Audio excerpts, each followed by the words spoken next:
Nasir electronics mobile shoppe furniture व e bike centre Salgare घेऊन आले गुढीपाडवा धमाका इलिको कंपनीची ई बाईक सर्वात स्वस्त एकदम जबरदस्त फक्त 39,500 पासून पुढे कोणत्याही कंपनीची जुनी ई बाईक द्या नवीन ई बाईक घ्या एक्सचेंज ऑफर बजाज फायनान्सच्या साहाय्याने 0% व्याजदर कोणत्याही वस्तू खरेदीवर लकी ड्रॉ कुपन आमच्या शाखा क्रमांक 1 पोस्ट ऑफिस समोर सलगरे शाखा क्रमांक 2 हिरा हॉटेल चौक मिरज शाखा क्रमांक 3 देशिंग कॉर्नर कवठे महांकाळ शाखा क्रमांक 4 नायरा पेट्रोल पंप समोर हल्याळ रोड आथनी।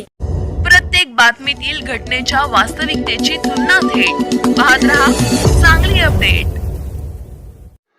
वाहतूक शाखेमध्ये रोड रोमिओ विना लायसन टवाळखोर ट्रिपल सीट यांच्या विरोधात बापूजी साळुंखे कॉलेज या ठिकाणी 86 जणांवर मिरज वाहतूक शाखेने कारवाई करण्यात आल्याचे प्रभारी वाहतूक निरीक्षक रणजित तिप्पे यांनी सांगितले। मिरज वाहतूक शाखेने वाढत्या अपघातावर नियंत्रण करण्यासाठी जिल्हा पोलीस प्रमुख तुषार दोशी, अप्पर जिल्हा पोलीस प्रमुख कल्पना बारावकर, डीवायएसपी अजय कोकाटे यांच्या मार्गदर्शनाखाली मिरज वाहतूक शाखेचे प्रभारी निरीक्षक रणजित तिप्पे यांनी मिरज येथील बापूजी साळुंखे कॉलेजजवळ स्पेशल ड्राईव्ह कॅम्प आयोजित केला होता। कॉलेज परिसरामध्ये अनेक टवाळखोर रोड रोमिओ गाडीची लायसन्स काढून ट्रिपल सीट जात असल्याच्या तक्रारी आल्या होत्या।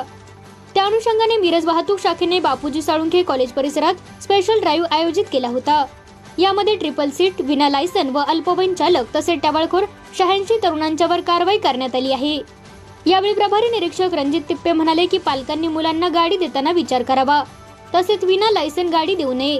अपघाताचे प्रमाण वाढले आहे त्यामुळे लहान मुलांना पालकांनी समज द्यावी त्यामुळे तरुणांच्यातील अपघाताचे प्रमाण नक्कीच कमी होईल असेही त्यांनी सांगितले।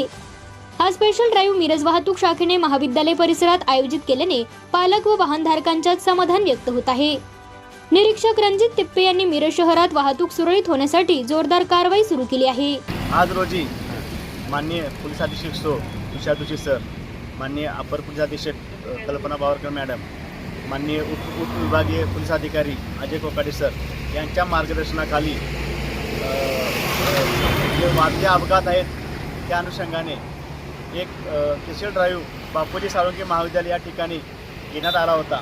त्या ठिकाणी आज रोजी एकूण 86 केसेस केलेल्या असून त्यामध्ये अल्पवयीन चालक यांच्या विरोधात 8 केसेस करण्यात आलेले आहेत म्हणजे त्यांना तो दंड आकारण्यात आलेला आहे। तसेच इतर ट्रिपल सीट मोबाईल टॉकिंग अशा केसेस करण्यात आलेल्या आहेत। माझी सर्व पालकांना विनंती आहे तसेच आमच्या सांगली जिल्हा पोलीस दलातर्फे एक विनंती आहे की आपल्या पाल्याला गाडी देताना हे 18 वर्ष पूर्ण झाल्यानंतर त्याच्या हातामध्ये गाडी परवाना काढून देण्यात यावी।